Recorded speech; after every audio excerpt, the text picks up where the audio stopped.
भगवान भावनाओं को महत्व देते हैं। भगवान की पूजा में भावना और श्रद्धा का महत्व सोने और चांदी से ज्यादा होता है। इस बात को अत्यंत खूबसूरत तरीके से समझाने हेतु श्री कृष्ण और उनकी दो पत्नियां रुक्मिणी और सत्यभामा से संबंधित एक बहुत ही सुंदर पौराणिक कथा है।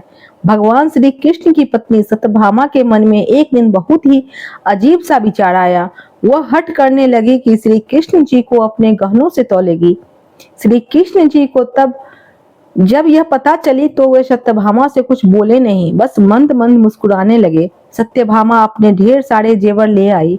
पलड़े के एक तरफ उन्होंने भगवान को बैठा दिया और दूसरी तरफ अपने जेवर रखने लगी, लेकिन पलड़ा अभी भगवान की तरफ ही झुका था। सत्यभामा के पास जेवरों की कोई कमी तो थी नहीं। वो जाकर और ढेर सारे जेवर ले आई, लेकिन पलड़ा जरा भी नहीं हिला। सत्यभामा ने अपने सारे जेवर तराजू पर रख दिए, लेकिन कोई फायदा नहीं हुआ। अंत में वह थक कर बैठ गई। तभी वहां रुक्मिणी का आगमन हुआ। सत्यभामा ने उन्हें सारी बात कह सुनाई। सत्यभामा की बात सुनकर रुक्मिणी जी पूजा का सामान ले आई और उन्होंने भगवान की पूजा अर्चना की और उसके बाद में जिस पात्र में भगवान का चरणोदक रखा होता है उसे गहने वाले पलड़े पर रख दिया। देखते ही देखते पलड़ा झुकने लगा और भगवान का पलड़ा ऊपर उठ गया। सत्यभामा हैरानी से सब कुछ देखती रही थी। उसको समझ नहीं आ रहा था कि जो पलड़ा उनके इतने सारे गहनों से नहीं झुका, वो एक हल्के से पात्र से कैसे झुक गया। वे रुक्मिणी से इसका कारण पूछने लगी। तभी नारद मुनि भ्रमण करते हुए वहां पहुंच गए। सत्यभामा की परेशानी समझकर वे इसका कारण उन्हें बताने लगे। नारद जी बोले, भगवान की पूजा में महत्व सोने चांदी के गहनों का नहीं होता, बल्कि सच्ची भावना और श्रद्धा का होता है। रुक्मिणी ने अत्यंत प्रेम से भगवान का पूजन किया, जिससे उनकी श्रद्धा और भक्ति की ताकत चरणोदक में समा गई। जब रुक्मिणी ने वह पात्र तराजू पर रखा तो उनकी भक्ति की ताकत से पलड़ा नीचे चला गया। ईश्वर को सिर्फ सच्चे प्रेम, श्रद्धा और भक्ति की भावना से पाया जा सकता है। सोने, चांदी और रुपये पैसे का भगवान की नजर में कोई मोल नहीं होता। भगवान की पूजा यदि सही ढंग से की जाए तो ईश्वर की प्राप्ति अवश्य होती है। सच्ची भक्ति और प्रेम के आगे ईश्वर भी झुक जाते हैं। सत्यभामा को उनकी बात समझ में आ गई थी। इस पौराणिक कथा के माध्यम से हमें यही सीख मिलती है कि अगर भगवान के करीब रहना है या ईश्वर को प्राप्त करना है तो सोना, चांदी, पैसे जैसे भौतिकवादी चीजों को भूलकर अपने मन में श्रद्धा का भाव उत्पन्न करे। यही एकमात्र रास्ता है सच्ची भक्ति और ईश्वर को पाने का। जय श्री कृष्णा। गुरु दक्षिणा। कहानी दूसरा। एक बार राक्षस राज रावण कैलाश पर्वत पर महादेव जी की आराधना करने लगा। वहां महादेव जी को प्रसन्न न होते देख वह हिमालय के वृक्ष खंडक नामक दक्षिण भाग में जाकर तपस्या में लीन हो गया। वहां भी जब उसने शिव जी को प्रसन्न होते नहीं देखा, तब वह अपना मस्तक काटकर शिवलिंग पर चढ़ाने लगा।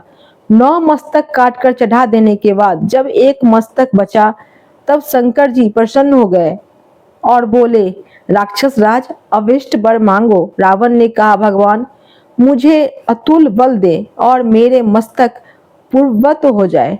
भगवान शंकर ने उनकी अभिलाषा पूर्ण की। इस वर की प्राप्ति से देवगण और ऋषिगण बहुत दुखी हुए।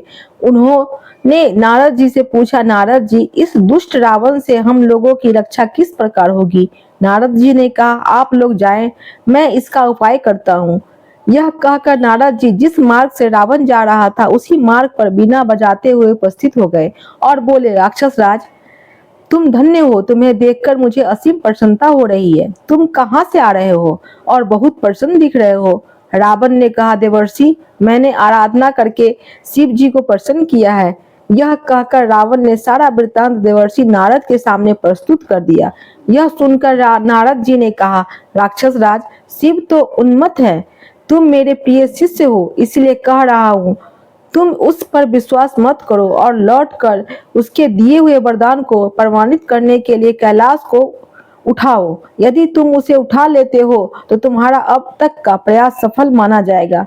अभिमानी रावण देवर्षि नारद की बातों में आ गया और लौटकर कैलाश पर्वत उठाने लगा। ऐसी स्थिति देखकर शिवजी ने कहा, यह क्या कर रहा है? तब पार्वती जी ने हंसते हुए कहा, आपका शिष्य आपको गुरु दक्षिणा दे रहा है। जो हो रहा है वो ठीक ही है। यह अभिमानी रावण का कार्य है।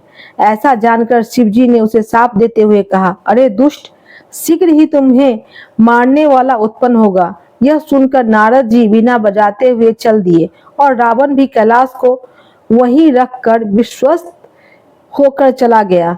जय श्री कृष्ण। ईश्वर पर विश्वास। कहानी नंबर 3। ऋषिकेश में गंगा जी के किनारे एक संत रहा करते थे। वह जन्मांध थे और उनका नित्य का एक नियम था कि वह शाम के समय ऊपर गगनचुंबी पहाड़ों पर भ्रमण करने के लिए निकल जाते और हरि नाम का संकीर्तन करते जाते। एक दिन उनके एक शिष्य ने उनसे पूछा, बाबा, आप हर रोज इतने ऊंचे ऊंचे पहाड़ों पर भ्रमण हेतु जाते हैं, वहां बहुत गहरी गहरी खाइयां भी है और आपको आंखों से दिखाई नहीं देता, क्या आपको डर नहीं लगता? अगर कभी पांव लड़खड़ा गया तो? बाबा ने कुछ नहीं कहा और शाम के समय शिष्य को साथ ले चले। पहाड़ों के मध्य थे तो बाबा ने शिष्य से कहा, जैसे ही कोई गहरी खाई आए तो बताना। दोनों चलते रहे और जैसे ही गहरी खाई आई, शिष्य ने बताया कि बाबा, गहरी खाई आ चुकी है। बाबा ने कहा, मुझे इसमें धक्का दे दे। अब तो शिष्य इतना सुनते ही सकपका गया। उसने कहा, बाबा, मैं आपको धक्का कैसे दे सकता हूँ? मैं ऐसा हरगिज नहीं कर सकता। आप तो मेरे गुरुदेव हैं। मैं तो किसी अपने शत्रु को भी इस खाई में नहीं धकेल सकता। बाबा ने फिर कहा, मैं कहता हूँ कि मुझे इस खाई में धक्का दे दो। यह मेरी आज्ञा है और मेरी आज्ञा की अवहेलना करोगे तो नरकगामी होगे। शिष्य ने कहा, बाबा, मैं नरक भोग लूंगा मगर आपको हरगिज इस खाई में नहीं धकेल सकता। तब बाबा ने शिष्य से कहा, हे नादान बालक, जब तू जैसा एक साधारण प्राणी मुझे खाई में नहीं धकेल सकता तो बता, मेरा मालिक भला कैसे मुझे खाई में गिरने देगा? उसे तो सिर्फ गिरे हुए को उबारना आता है, गिरे हुए को उठाना आता है। वह कभी भी किसी को गिरने नहीं देता। वह पल पल हमारे साथ है, बस हमें विश्वास रखना होगा उस पर। जय श्री कृष्णा। अंतरात्मा की आवाज। कहानी नंबर 4। बहुत पहले किसी गांव के किनारे एक मंदिर था। मंदिर में एक साधु रहता था। इसी गांव में एक कबाड़ी चोर भी रहता था। चोर जवानी के उभार पर था और साधु जवानी के उतार पर। चोर खाते पीते बाप का बेटा था। चोर हो गया तो जिंदगी भी चोर की ही घसीटनी पड़ रही थी। बाप ने उसकी शादी नहीं की। चोर अपने ही गांव में हाथ मारता था। लोग उसे कबाड़ी चोर कहते थे क्योंकि वह छोटी छोटी चोरी ही करता था। उसके चोरी करने से लोगों को दुख अधिक होता था, हानि कम। चोर को लाभ कुछ नहीं, परेशानी दुनिया भर की। चोर ने सोचा, मंदिर के चढ़ावों से साधु की थैली भरी पड़ी है, क्या करना है उसे उस थैली का? वो संपत्ति भी उसकी मुफ्त की ही है, खून पसीने का तो है नहीं। अब उसे साधु की कुटिया पर आना जाना शुरू कर दिया।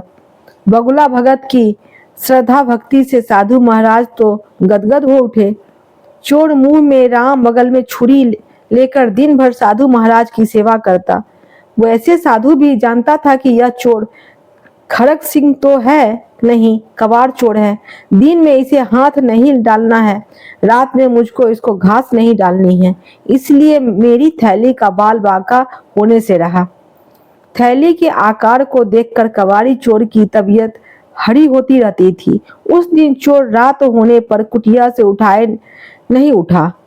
न उठने का मतलब था उठाकर ही उठना।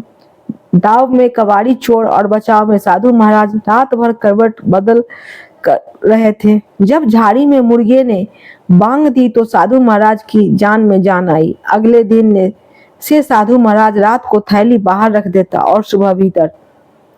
साधु रात भर खर्राटे भरता रहता। चोर रात भर थैली को ढूंढता थक जाता। घनघोर अंधेरी रात में साधु की आत्मा ने कहा, तू पापी महात्मा है, उस थैली से तेरा क्या लगाव?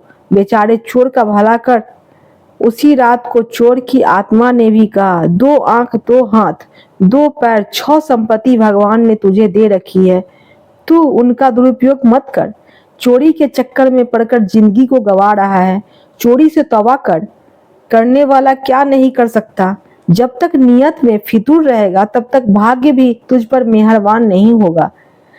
एक लंबी जिंदगी इस थैली के सहारे कितने दिन कटेगी। और लेने के देने पड़ गए तो उस रात साधु ने थैली बाहर नहीं रखी। सुबह साधु महाराज ने देखा थैली तो वहीं पर है, पर आज कबाड़ी चोर नहीं था। कबाड़ी चोर होता भी कैसे? उसकी अंतरात्मा जो जाग गई थी। जय श्री कृष्णा। पोस्ट पसंद आई है तो लाइक, सब्सक्राइब और कमेंट करें। धन्यवाद।